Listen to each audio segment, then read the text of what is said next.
আসসালামু আলাইকুম। আশা করি সবাই ভালো আছেন। আজকের ভিডিওতে সবাইকে ওয়েলকাম করছি। মুড়িঘণ্ট আমাদের সবারই পছন্দের একটা খাবার। মুড়িঘণ্ট তো আমরা মাছের মাথা এবং ডাল দিয়ে করে থাকি। আমার আজকের ভিডিওতে একদমই ভিন্নভাবে একটি মুড়িঘণ্ট রান্না করে দেখাবো। মজার ব্যাপার হচ্ছে আমি এই মুড়িঘণ্টতে কোনো ডাল ব্যবহার করব না। আজকে রান্নার জন্য উপকরণ হিসেবে নিয়েছি 1 কাপ পরিমাণে পোলাওয়ের চাল, 1 কাপ পরিমাণে কিউব করে কাটা আলু। আমি এখানে রুই মাছের মাথা ব্যবহার করছি, আপনারা চাইলে অন্য মাছের মাথা ব্যবহার করতে পারেন। আমি এখানে দুটো মাছের মাথাকে মাঝখান থেকে ফেরে নিয়েছি, যাতে করে আমি এটাকে ভালোভাবে পরিষ্কার করতে পারি। মাথাগুলোকে ভালোভাবে পরিষ্কার করে সামান্য পরিমাণে হলুদের গুঁড়ো, মরিচের গুঁড়ো এবং লবণ দিয়ে আমি অফ ক্যামেরায় মাথাটাকে ভালোভাবে মাখিয়ে নিয়েছি। অনেকেই আস্ত মাথা দিয়ে মুড়িঘণ্ট করে, কিন্তু আমার কাছে মনে হয় মাথাটাকে 2 ভাগ করে নিলে মাথাটা পরিষ্কার করতে সুবিধা হয় এবং সব ধরনের মশলাও মাথার মধ্যে ভালোভাবে ঢুকে। মশলার মধ্যে আমি নিয়েছি হলুদের গুঁড়ো, মরিচের গুঁড়ো, জিরা গুঁড়ো, পরিমাণ মতো লবণ, একদমই অল্প পরিমাণে আদা বাটা ও রসুন বাটা, আর নিয়েছি গরম মশলা গুঁড়ো। একটা জিনিস খেয়াল করেছেন, আমি কিন্তু এখানে পেঁয়াজ ব্যবহার করিনি। হ্যাঁ ভিউয়ার্স, আজকে রান্নায় আমি কোনো ধরনের পেঁয়াজের ব্যবহার করব না। এবার আমি গুঁড়ো মশলাটাকে আলাদাভাবে একটু গুলিয়ে রেখে দিব। এভাবে মশলাটা গুলিয়ে রাখলে একটা উপকারিতা আছে, তেলে দেওয়ার সাথে সাথেই মশলাটা পুড়ে যাবে না। পরিমাণ মতো তেল দিয়ে দিয়েছি, তেলটা একটু বেশি পরিমাণে দিয়ে দিব। কিউব করে কাটা আলুগুলো দিয়ে দিলাম।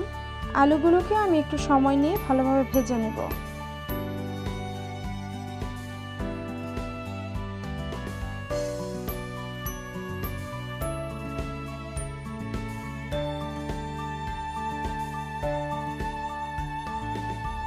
আলু ভাজা হয়ে গেলে তুলে রেখে দিব।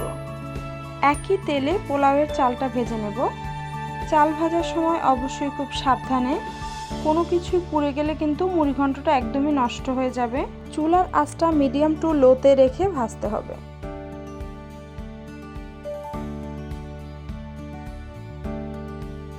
আমার চাল ভাজা হয়ে গিয়েছে, এবার আমি তুলে নিয়েছি। ওই তেলের মধ্যে আমি এবার মাছের মাথাগুলোকে ভেজে নেব।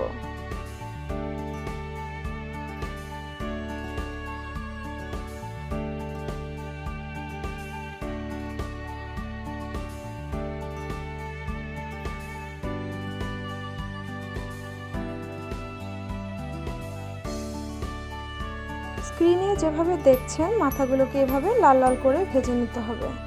এবার এগুলোকে উঠিয়ে নিয়ে অবশিষ্ট তেলের মধ্যে জিরার ফোড়ন দিয়ে দিব।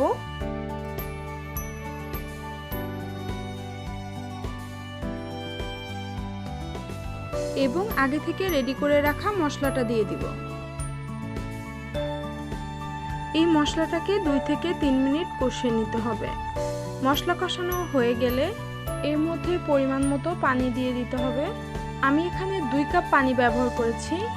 যেহেতু আমি 1 কাপ পরিমাণে চাল ব্যবহার করেছি, এজন্যই আমি 2 কাপ পানি ব্যবহার করছি। পানিটা ভালোভাবে ফুটে আসলে আগে থেকে ভেজে রাখা আলু এবং চালটা দিয়ে দিতে হবে।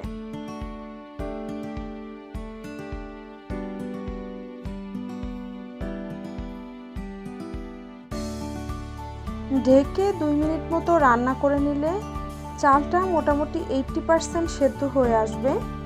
তখন মাছের মাথাগুলোকে এর মধ্যে দিয়ে দিতে হবে। মাছের মাথাগুলোকে আমি ভেঙে দিয়ে দিয়েছি, আপনারা চাইলে আস্তেও রাখতে পারেন। মাছের মাথাগুলো ভেঙে দিলে এর মধ্যে খুব সুন্দর করে ফ্লেভারগুলো ঢুকে যায়। নেড়েচেড়ে মিশিয়ে ঢাকনা দিয়ে ঢেকে রান্না করতে হবে। এই সময় কিন্তু চুলার আঁচটা একদমই লোতে থাকবে।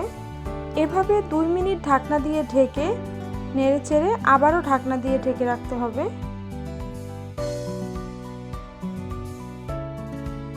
এভাবে 2 থেকে 3 বার নেড়েচেড়ে ঢাকনা দিয়ে দিলেই পোলাওয়ের চালটা সেদ্ধ হয়ে যাবে। একদমই শেষ পর্যায়ে গরম মশলার গুঁড়ো দিয়ে আবারও নেড়েচেড়ে 2 মিনিট ঢাকনা দিয়ে ঢেকে রেখে নামিয়ে নিতে হবে।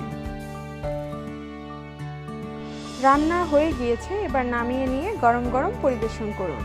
এই রেসিপিটা আমার খুব কাছের একটা আপুর কাছ থেকে শেখা। আমি যখন ওনার বাসায় প্রথম এটা খাই, রেসিপিটা না নিয়ে একদমই থাকতে পারিনি, এত বেশি মজার ছিল। আমি আচারের সাথে সার্ভ করেছি। আপনারা সালাদ অথবা অন্য যে কোনো কিছুর সাথে এটা খেতে পারেন। সবাই ভালো থাকবেন, বাসায় একবার হলেও ট্রাই করে খেয়ে দেখবেন আর আমাকে জানাতে ভুলবেন না কেমন হলো। আল্লাহ হাফেজ।